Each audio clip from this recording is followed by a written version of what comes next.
4장 1절부터 8절까지 말씀 우리 한 목소리로 합독하도록 하겠습니다. 그런즉 육신으로 우리 조상인 아브라함이 무엇을 얻었다 하리요?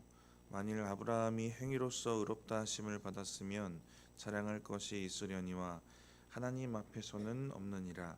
성경이 무엇을 말하느냐? 아브라함이 하나님을 믿음에 그것이 그에게 의로 여겨진 바 되었느니라.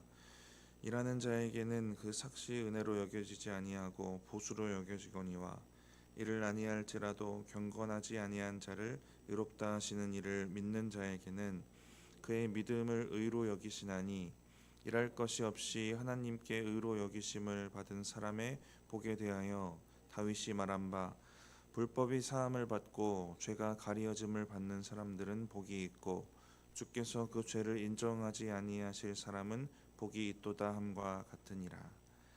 아멘. 반복되는 내용인데요.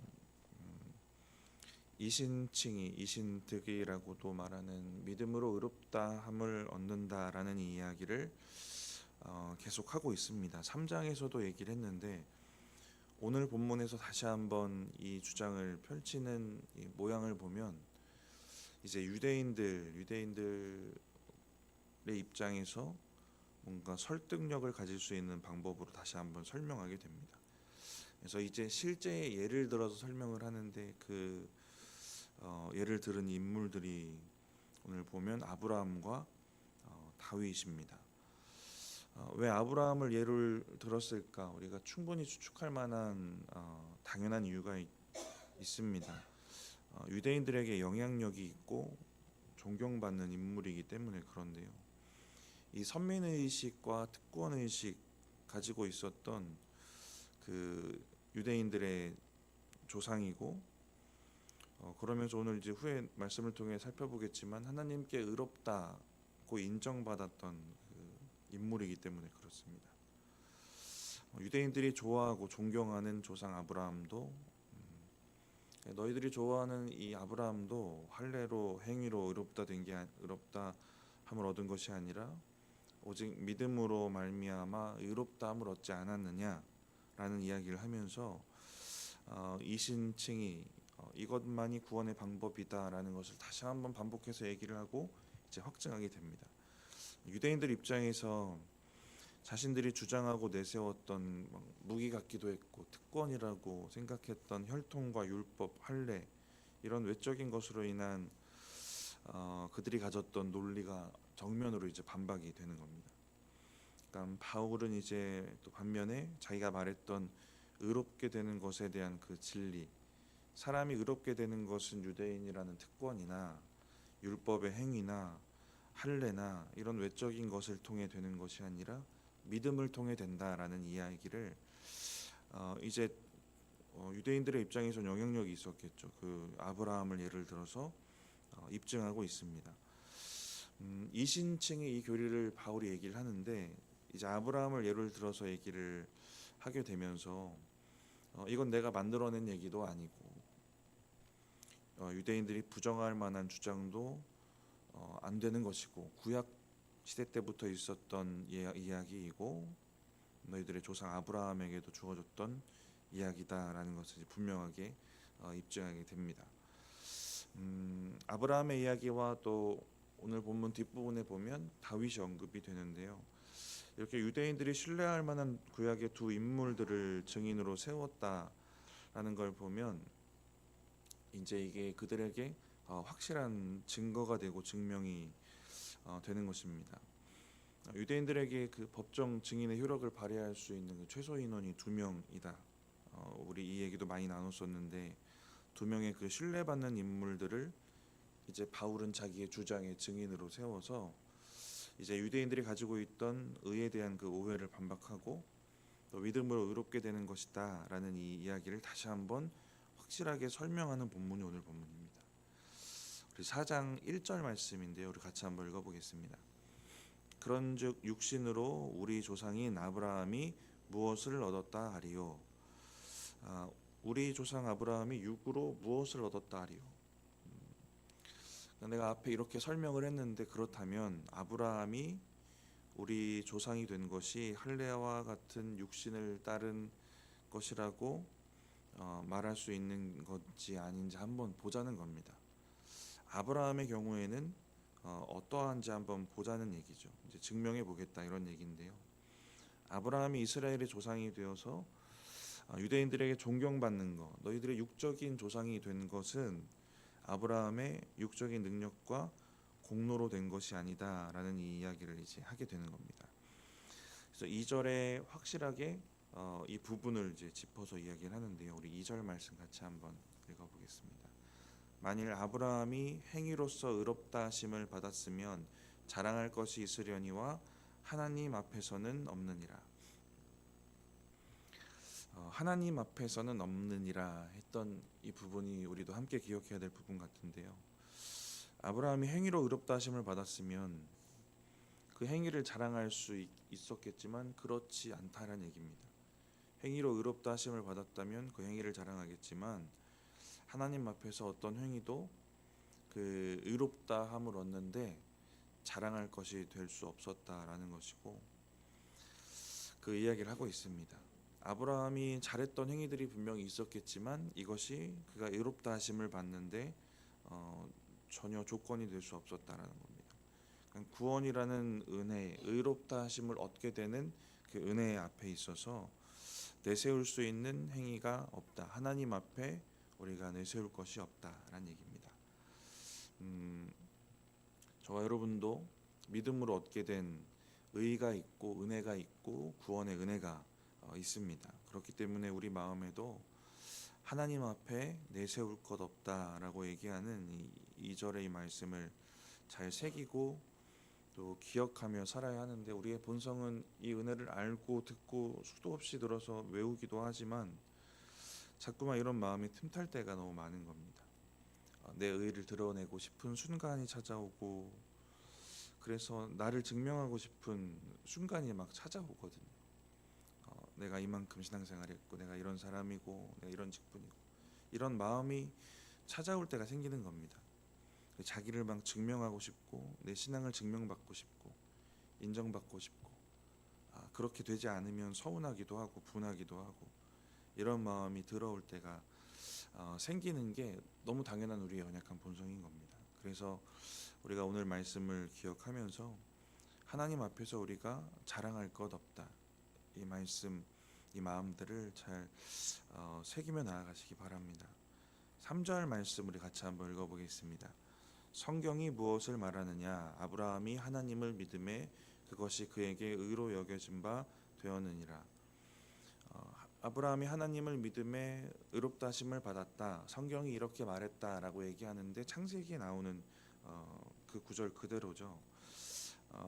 이 3절은 아브라함이 의인이 된 것은 하나님이 그의 믿음을 보시고 그렇게 하셨다, 하나님을 믿어서 그렇게 되었다라는 얘기를 합니다. 네, 여기서 그 의롭다 하심을 받는 것이 무엇인지에 대해서 이야기하는 부분은 여겨진 바죠. 그래서 그렇게 여겨주셨다라는 겁니다. 본질적인 상태 자체가 완전히 변화되는 건 아니고 죄인의 본성이 남아있고, 그렇지만 죄인이지만 그렇게 여겨주셨다, 여겨진 바 되었다라는 것입니다. 잘 아시는 것이겠지만 하나님이 의인이라고 여겨주셨다라는 것들, 그렇기 때문에 내세울 행위가 없고 오직 그렇게 될 수 있는 조건은 믿음밖에 없다라는 것들을 다시 한번 확실하게 얘기를 하는데요. 말씀드렸던 것처럼 3절은 창세기에 나오는 말씀 그대로의 인용인데 15장에 나오는 내용, 15장 6절 말씀입니다. 아브라함이 여호와를 믿으니 여호와께서 이를 그의 의로 여기시고, 이렇게 얘기를 하셨어요. 이걸 직접 인용을 했으니까 그 상황을 우리가 한번 되짚어 보면 이 15장 6절의 고백이 있기까지의 배경을 좀 앞뒤 상황을 우리가 생각해 보면요, 이 고백의 배경에는 아브라함의 두려움이 있습니다. 그래서 15장 1절을 한번 보시면 창세기 15장 1절에 아브라함이 두려움에 빠져 있었고 하나님이 나타나셔서 두려워하지 말아라 이렇게 얘기하면서 이 얘기가 시작이 돼요. 그 1절에 두려워하지 말아라, 내가 너의 방패가 되어주고 큰 상급을 줄 것이다 라는 이렇게 얘기를 해주십니다. 방패랑 상급을 얘기하세요. 두려움을 얘기하시고 방패와 상급, 그리고 앞뒤 상황과 그 문맥들을 가지고 두려움의 요소들을 추측을 한번 해보면, 먼저는 앞의 상황을 생각해 보면 창세기 그 14장 앞에 있는 장에는 잡혀간 롯을 구하기 위해서 318명의 사병을 데리고 가서 그 엘라만 그돌라오멜과 연합했던 여러 연합군을 추격해서 롯을 구출해 오는 그 장면이 나옵니다.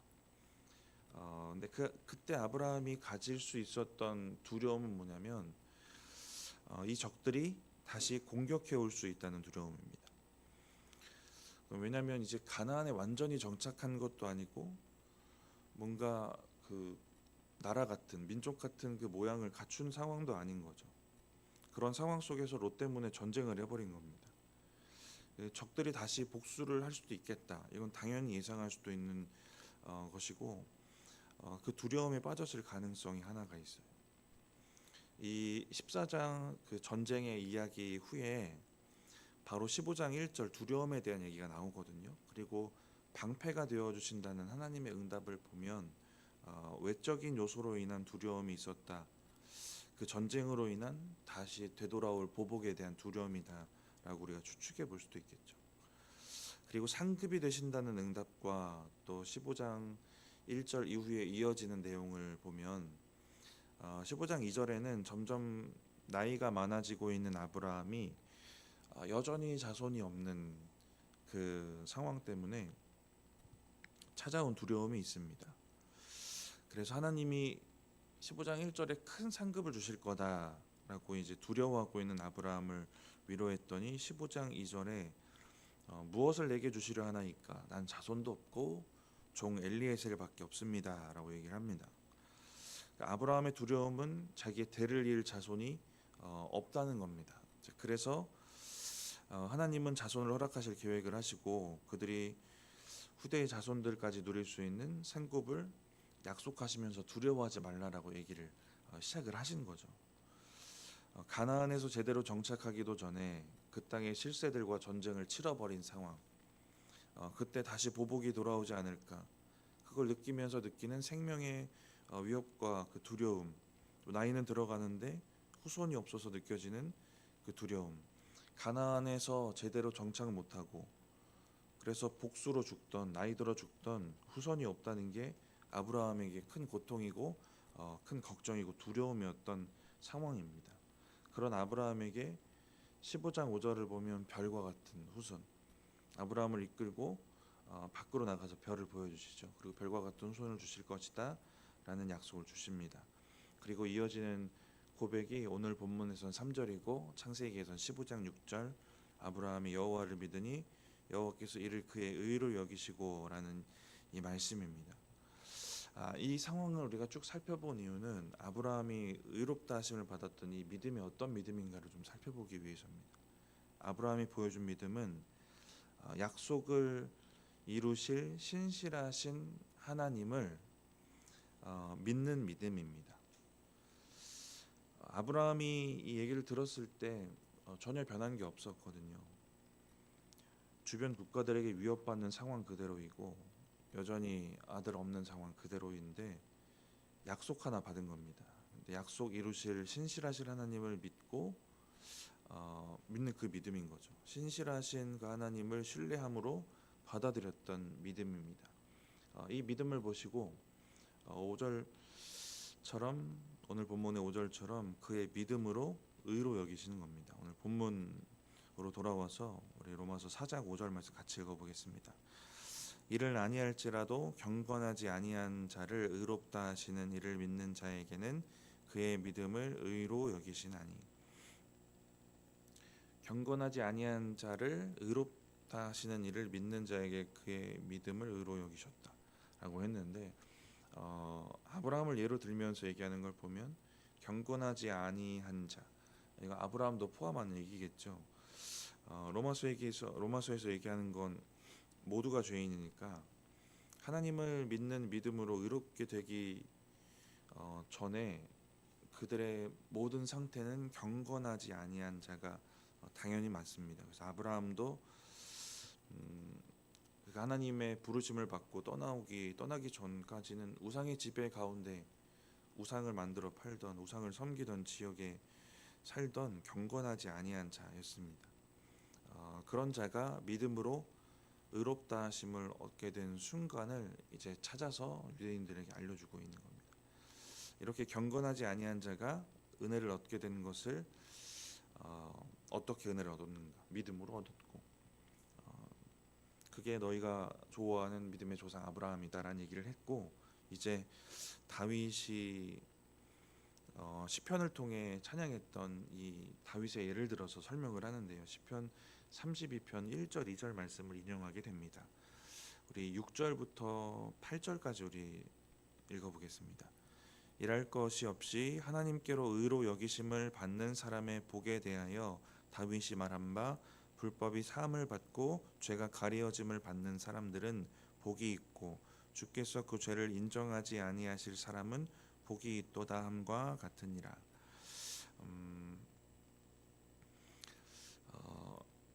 다윗을 예를 들어서 얘기를 하는데, 다윗이 뭐라고 했냐면 7절 8절처럼 얘기를 합니다. 근데 좀 주의 깊게 보여지는 단어가 뭐냐면 복입니다. 그래서 너희가 누리는 게 복이다, 이 얘기를 하고 있어요. 불법이 사함을 받고 죄가 가리어짐을 받는 사람은 복이 있다. 8절을 보면 복이 있도다, 이 얘기를 계속 하는데요.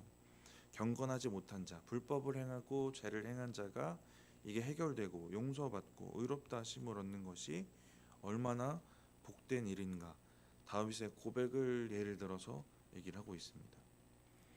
하나님은 이렇게 죄를 사하시고 가리시고 덮어주시고 하시는 분이다라는 걸 우리가 너무 잘 알고요. 이게 얼마나 귀한 은혜인지 압니다. 다윗도 알았고, 다윗은 이제 입술로 고백도 합니다. 자기가 죄인인 것을 알고 죄인인 상태에서 그 사함을 누리는 게 얼마나 복되냐라는 얘기를 하는 거죠.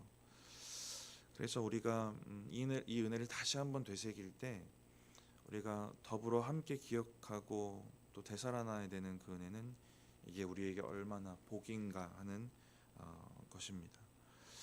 말씀을 이제 좀 마치면서요, 우리가 너무 잘 알고 있는 얘기들입니다. 근데 이 은혜를 다시 한번 우리가 뜨겁게 누리려면 아브라함 같은 믿음의 고백이 다시 한번 우리에게 있어야 합니다. 창세기 15장 6절, 아브라함이 여호와를 믿으니 여호와께서 이를 그의 의로 여기시고, 이 믿음이 어떤 믿음인지 우리 설명을 드렸는데, 두려운 상황, 막막한 상황 가운데 두려움에 떨고 걱정하고 있지만 그 상황은 여전하지만 약속을 이루실 신실하신 하나님을 믿는 믿음입니다. 유대인들이 행위와 율법, 할례에 매여 있었던 이유는 그들의 자기 의를 내세우는 교만이나 위선의 문제도 있었겠지만 표면적으로는 하나님을 향한 신앙의 고백이기도 했습니다. 하나님을 기쁘시게 하려는 행위이기도 해요.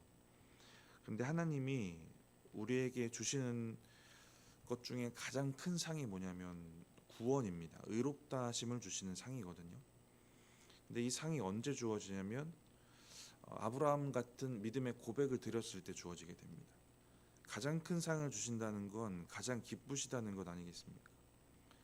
말씀드리고 싶은 건 하나님이 가장 우리를 통해 받으시기 원하시는 것, 하나님이 우리를 통해 받으시고 가장 기뻐하시는 것, 우리가 행위로 하나님께 드리는 어떤 무언가보다 두렵고 막막한 상황이지만 약속을 이루실 신실하신 하나님을 신뢰하는 이 믿음을 드릴 때 기뻐하시는 겁니다.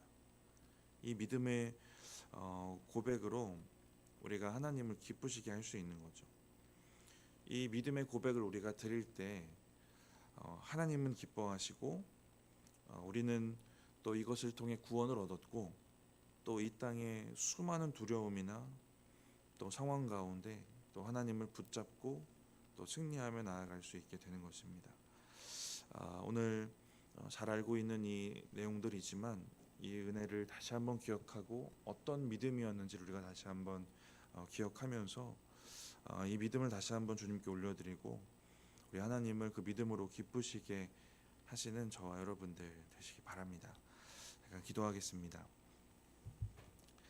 하나님 감사합니다. 오늘 로마서 4장 말씀을 통하여서 오직 믿음으로만 의롭다 하심을 얻었던 아브라함의 그 내용들을 함께 묵상하고 또 우리에게 전혀 자랑할 것 내세울 공로 없음을 기억하게 하시고 오직 은혜로 주어졌다는 것들을 다시 한번 기억하게 하시고 아브라함이 드렸던 그 믿음이 어떤 믿음이었는지도 생각하게 하시니 감사합니다.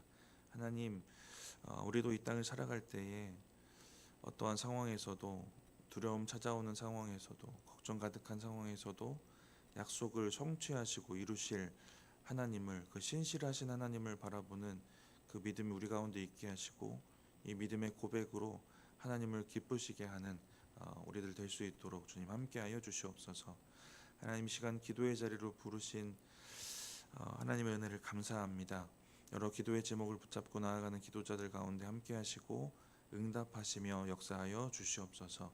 감사합니다. 예수님의 이름으로 기도드립니다. 아멘.